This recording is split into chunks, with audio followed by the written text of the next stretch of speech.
Detective comics have been around since the 1930s, and ever since then, fans have been creating their own theories to explain the mysteries of their favorite superheroes. What's the old saying?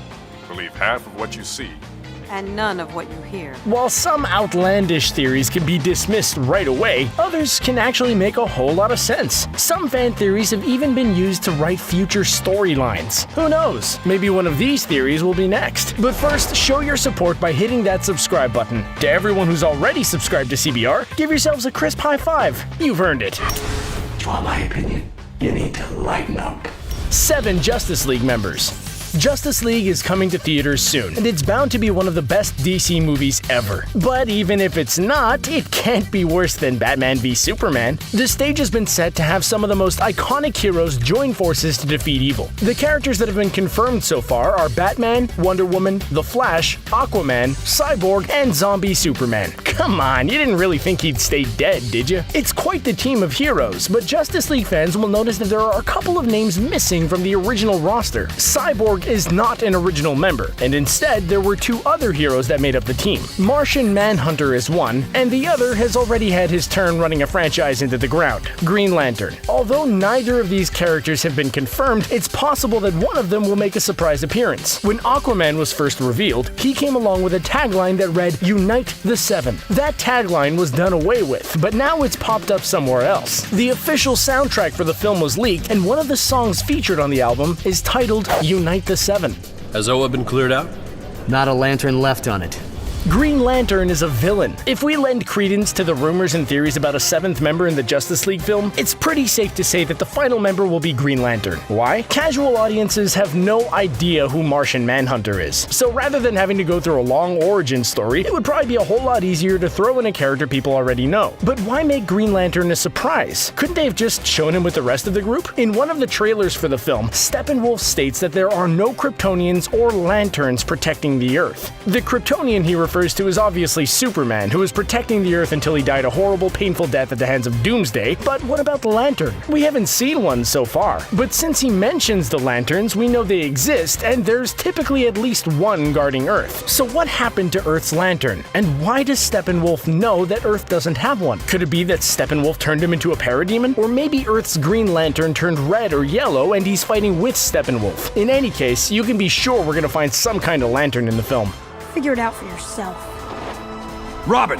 Robin was created to stop Batman. Everyone knows that Batman has a backup plan for all of the Justice League members in case someone goes rogue. For Superman, he has kryptonite. For The Flash, he has a vibrating bullet. And for Aquaman, he has embarrassing pictures of him from the 1940s. But what would happen should Batman go off the deep end? Are there any contingency plans for the Caped Crusader? Some people believe that he's had one for himself longer than anyone else in the form of an annoying sidekick. Who else would be more perfect to take out Batman? For as much flack as he gets, Robin is actually quite the talented crime fighter. He was trained by the League of Assassins, and he studied under the Dark Knight himself. He would know almost all of Batman's moves, along with any weaknesses he may be able to exploit. It's not just Damian Wayne. Dick Grayson, Jason Todd, and Tim Drake were all trained in hopes of not only helping Batman, but stopping Batman as well. Of course, Superman could just blast him to Kingdom Come with his heat vision, but we have to pretend that Batman could actually pose a threat to Superman or people get mad. What's happening there, Alfred?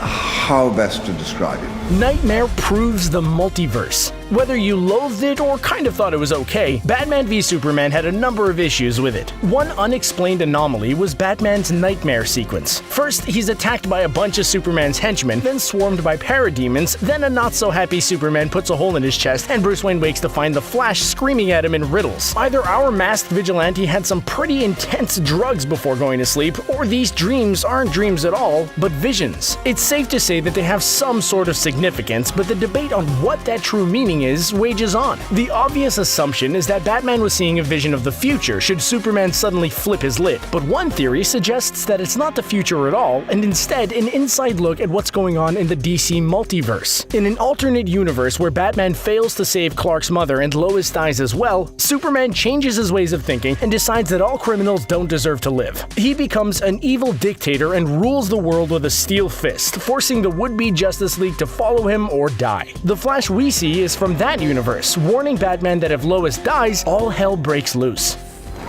Save Martha! The real reason Batman spares Superman. This one is nice because it fixes an otherwise ridiculous plot device. In Batman v Superman, Batman is just about to kill Superman with a kryptonite spear, but then he learns that their moms have the same names, so he decides not to. Fans weren't super happy about that reasoning, so they made up their own reason. During the nightmare sequence, Superman says, "She was my world and you took her from me." In the next scene, the Flash appears and says that Lois is the key. This would lead the audience to believe that the she Superman was referring to was Lois, but what if it was Martha Kent? The theory goes that Batman didn't stop after learning the name, but rather the significance was in learning that Superman's mother was in trouble. Batman recalls what Superman says in his vision, and in order to keep that dream from becoming a reality, he does whatever is necessary to prevent whoever she is from dying, regardless of who she is. This theory actually makes a whole lot more sense than Batman stopped himself from killing Superman just because his mom shares the same name. Plus, it makes for a better reason as to why Batman would want to assemble the Justice League. Good morning, Smallville. The American conscience died. Ulterior motives. Nobody cares about Clark Kent taking on the Batman. Or so says Perry White. Batman's had a presence in Gotham for a long time, but surely a story on Batman's resurgence and violent behavior is more exciting than tennis and golf. So why would Perry want Clark reporting on sports instead of Batman? The theory goes that the police of Gotham and the media have an understanding that Batman is to be left alone. Although his methods may be controversial, he's done his fair share of taking out the trash in Gotham, and they need him to help keep the city safe. Any investigation into who he is could pose a real threat into the city's biggest asset, and they simply can't afford to lose him. So when Clark wants to investigate the masked vigilante, Perry does his part to nip it in the bud. Without Batman, Gotham would be in rougher shape than it already is. So like it or not, they need Batman, and continuously reporting on his antics and investigating his true identity could turn the public on Batman, causing more problems than it would solve. So the police and the media leave Batman alone, and Batman continues to serve the city in his own way. You know, it's funny. This reminds me of a joke. Batman killed Joker. If you haven't read Batman the Killing Joke, then you've probably never read a Batman comic. It's one of the most influential Joker storylines and arguably one of the best Batman comics ever. In the story, Joker tortures Commissioner Gordon and shoots Barbara Gordon in the spine, forever changing her role from Batgirl to Oracle. You'd think that Batman would be pretty upset, but you wouldn't guess that from his reaction. At the end of the story, Batman stands with the Joker in the rain. Joker tells a joke and starts to laugh, and for some reason, Batman can't help himself and starts uncontrollably laughing as well. We didn't even know Batman could laugh. In the last few panels, all we see is the laughter suddenly stop while the rain continues to fall. No real ending is ever given, but that hasn't stopped people from developing their own theories. The theory that probably makes the most sense is that Batman kills the Joker off panel, and there's a lot of evidence to support this. The comic opens with Batman saying that one of them is going to die. The Joker's sudden cease of laughter hints that he simply can't laugh anymore, and the title of the comic is called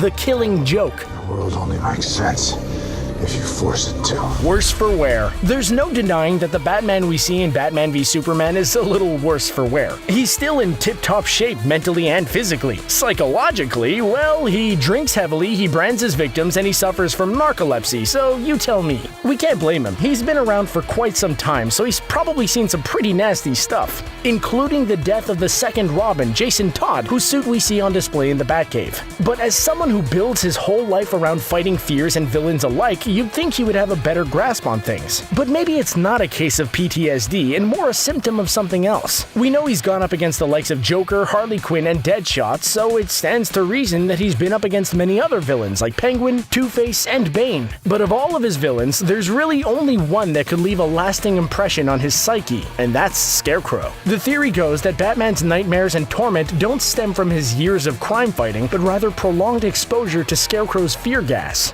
She was my world,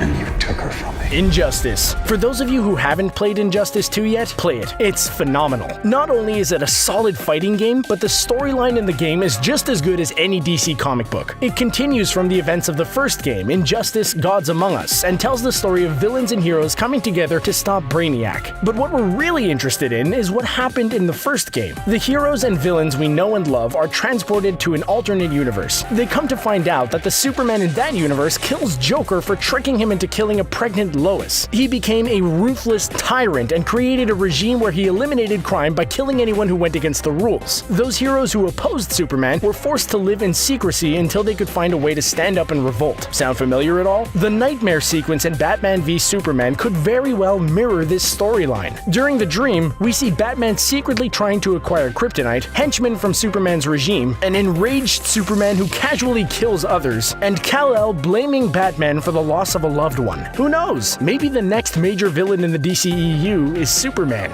I'll take you in without breaking you, which is more than you deserve. Crisis on Infinite Earths. Fans were ecstatic when the announcement came that there would be a Justice League movie. They were even more hopeful of the thought that some of their TV favorites like The Flash and Green Arrow could make it to the big screen. Alas, it seems that was not in the cards for the 2017 Justice League film. But that doesn't mean that it's out of the question for future installments. Crisis on Infinite Earths is a 12-issue comic book crossover series. In this storyline, multiple parallel universes converge, bringing together copies of the same heroes and villains from different universes. It sounds outrageous and maybe pretty difficult to pull off without a billion-dollar budget, but it's a way to connect the TV and movie universes together. In fact, the Crisis on Infinite Earths storyline has already been teased in an episode of The Flash. It might not be on as grand a scale as the Crisis on Infinite Earths comic, but the fact that it was even teased at all leaves the door open for a crossover. DC has consistently performed worse than Marvel in the movie department, so finding a way to combine their popular TV shows with the movies could be their ticket to surpassing Marvel.